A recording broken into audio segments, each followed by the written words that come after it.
Please introduce yourself to the court. My name is Hayden Duran. Mr. Duran, what do you do for a living?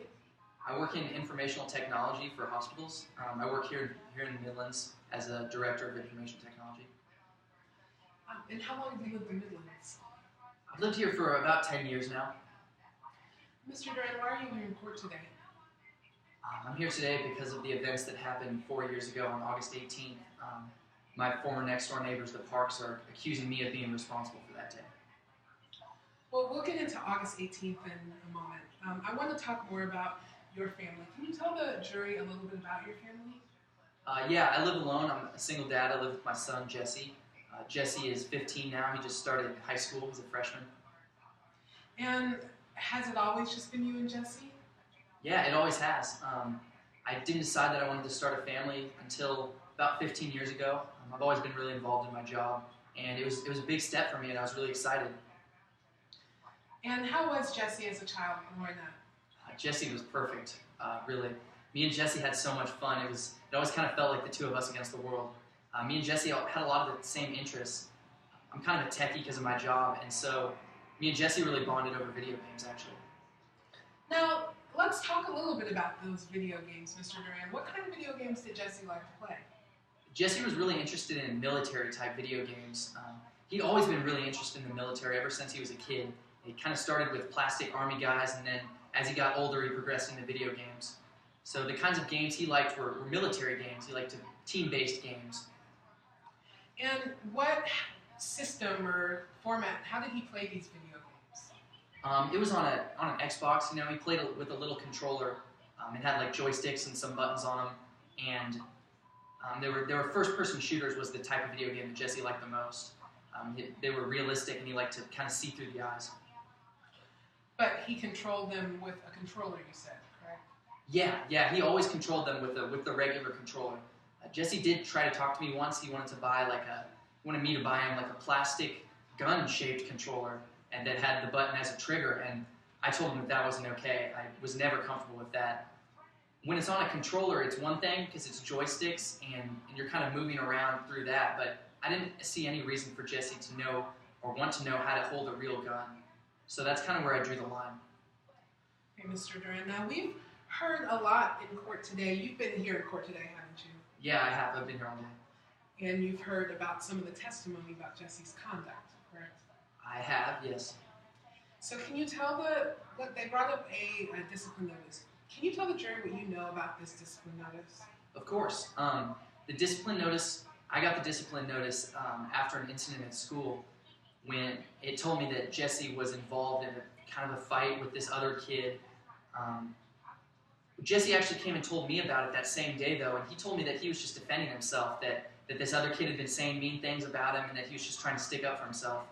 But at the same time, it was not okay for Jesse to be violent like that, and because of his suspension, I told Jesse that he was going to spend the next week thinking about what he'd done wrong and what he was going to do in the future to fix it.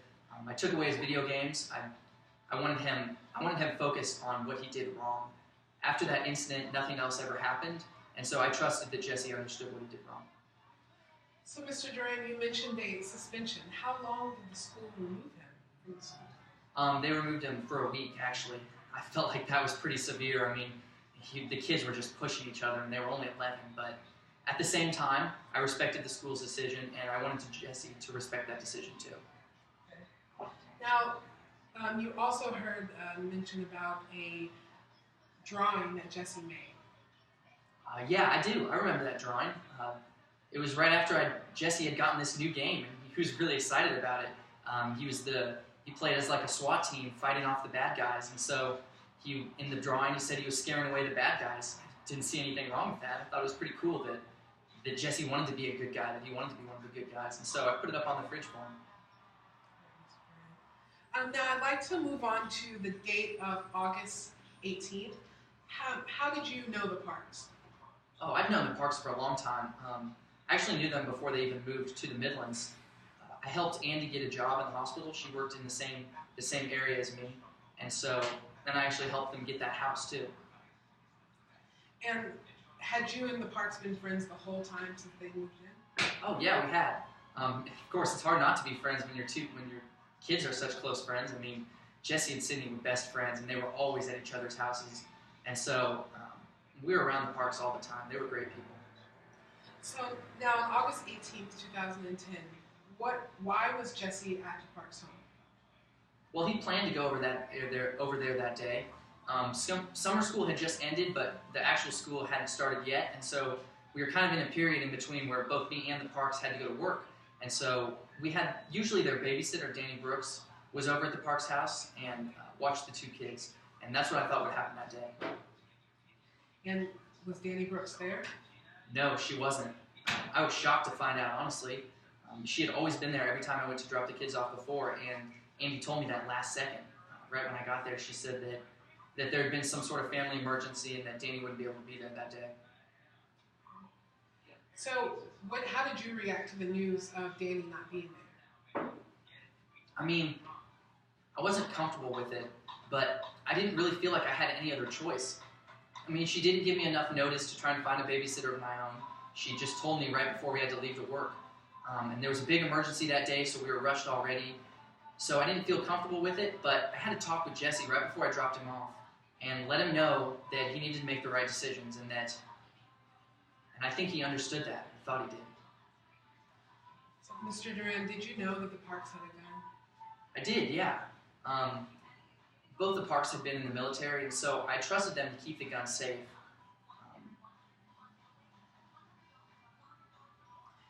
And that day, when you dropped Jesse off and you found out that the babysitter wasn't going to be there, and you said you knew the gun was there, how did you feel about the gun being there and Jesse being there? I mean, I thought that it was going to be okay. Like I said, I told Jesse, I explained to him that real guns are very dangerous and that it was completely different from video games. I told him that the video games are fake and those guns are not the same. And Jesse told me that he understood. And so when I left, I felt comfortable. I trusted the parks to be able to keep that gun and the bullets locked up and safe and away from the reach of the kids. So I trusted them, yeah.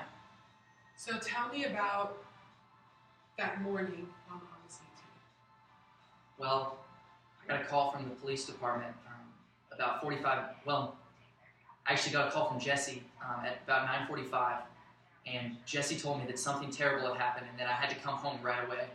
And just the tone of his voice sounded completely different than I'd ever heard him before. And I rushed home immediately. I mean, I dropped everything. I knew that something bad must have happened.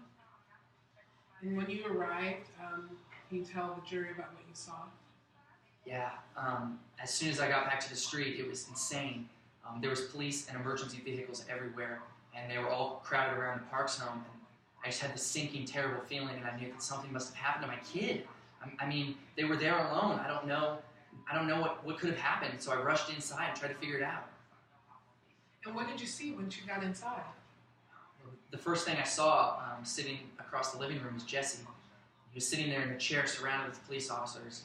And on the other side of the room, I saw Sydney's body laying on the floor. And what did you do once you saw Jesse? I rushed over. I mean, Jesse looked terrible. There was absolutely no color in his face, and he was just staring blankly ahead. He didn't even look like he looked at me. He just kept staring at the ground.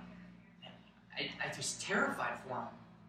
I rushed over to make sure he was okay and asked him if he was okay, and then immediately a police officer came over and told me that I couldn't even talk to him. Were you ever able to talk to him that day? I was for a little bit, yeah. The police officer let me talk to him as long as he was standing there, and I made sure that Jesse was okay.